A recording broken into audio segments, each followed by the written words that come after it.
ಪರಪ್ಪನ ಅಗ್ರಹಾರ ಜೈಲಲ್ಲಿ ದರ್ಶನ್ಗೆ ರಾಜಾತಿಥ್ಯರ ಪ್ರಕರಣಕ್ಕೆ ಒಂದು ಸಂಬಂಧಪಟ್ಟಂತೆ ಪರಪ್ಪನ ಅಗ್ರಹಾರ ಕೇಂದ್ರ ಕಾರಾಗೃಹದ ಅಧಿಕಾರಿಗಳಿಗೆ ಸಂಕಷ್ಟ ಎದುರಾಗಿರತಕ್ಕಂಥದ್ದು. ಪರಪ್ಪನ ಅಗ್ರಹಾರ ಜೈಲಲ್ಲಿ ದರ್ಶನ್ಗೆ ರಾಜಾತಿಥ್ಯ ಪ್ರಕರಣಕ್ಕೆ ಸಂಬಂಧಪಟ್ಟಂತೆ ಪರಪ್ಪನ ಅಗ್ರಹಾರ ಕೇಂದ್ರ ಕಾರಾಗೃಹದ ಅಧಿಕಾರಿಗಳಿಗೆ ಸಂಕಷ್ಟ ಎದುರಾಗಿರತಕ್ಕಂಥದ್ದು. ಜೈಲಾಧಿಕಾರಿಗಳ ವಿರುದ್ಧ ತನಿಖೆಗೆ ಮುಂದಾಗಿರತಕ್ಕಂಥದ್ದು ಪೊಲೀಸರು. ಈಗ ಪ್ರಾಸಿಕ್ಯೂಷನ್ಗೆ ಅನುಮತಿ ಕೋರಿ ಸರ್ಕಾರಕ್ಕೆ ಪೊಲೀಸರು ಪತ್ರ ಕೂಡ ಬರೆದಿದ್ದಾರೆ. 6 ಡಿವೈಎಸ್ಪಿ, 13 ಜೈಲರ್ಗಳು, ವಾರ್ಡನ್, 2 ವೈದ್ಯಾಧಿಕಾರಿಗಳು ಸೇರಿದಂತೆ 4 ನರ್ಸ್ಗಳ ವಿರುದ್ಧ ತನಿಖೆ ನಡೆಸಲು ಅನುಮತಿ ಕೋರಿ ಪತ್ರ ಬರೆಯಲಾಗಿದೆ ಪೊಲೀಸರಿಂದ.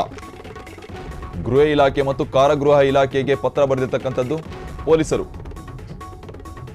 ರಾಜ್ಯ ಸರ್ಕಾರದ ಅನುಮತಿಗಾಗಿ ಕಾಯುತ್ತಿರುವ ಪೊಲೀಸರು ತನಿಖೆಗೆ ಪರಪ್ಪನ ಅಗ್ರಹಾರದಲ್ಲಿ ಮೊಬೈಲ್ ಮಾದಕ ವಸ್ತುಗಳ ಸಪ್ಲೈಗೆ ಬ್ರೇಕ್ ಹಾಕಲು ಎಲ್ಲ ಸಿದ್ಧತೆಗಳನ್ನು ಮಾಡಿಕೊಳ್ಳಲಾಗ್ತಾ ಇದೆ ಪೊಲೀಸರಿಂದ. ದರ್ಶನ್ ಅವರ ಒಂದು ರಾಜಾತಿಥ್ಯ ಪ್ರಕರಣಕ್ಕೆ ಸಂಬಂಧಪಟ್ಟಂತೆ ಈಗ ಪೊಲೀಸರು ತನಿಖೆಗೆ ಎಲ್ಲ ತಯಾರಿಗಳನ್ನು ಮಾಡಿಕೊಳ್ಳಲಾಗ್ತಾ ಇರ್ತಕ್ಕಂಥದ್ದು. ಪತ್ರ ಕೂಡ ಬರೆದಿದ್ದಾರೆ ಗೃಹ ಕಚೇರಿಗೆ. ಆದರೆ ಪತ್ರಕ್ಕೋಸ್ಕರ ಕಾಯ್ತಾ ಇರ್ತಕ್ಕಂಥದ್ದು. ಈಗ ಒಂದು ತನಿಖೆಗೆ ಸಂಬಂಧಪಟ್ಟಂತೆ ಪತ್ರಕ್ಕೆ ಪ್ರಾಸಿಕ್ಯೂಷನ್ಗೆ ಅನುಮತಿ ಸಿಕ್ಕರೆ ತಕ್ಷಣ ತನಿಖೆಗೆ ಒಳಗಾಗ್ತಾರೆ ಪೊಲೀಸರು.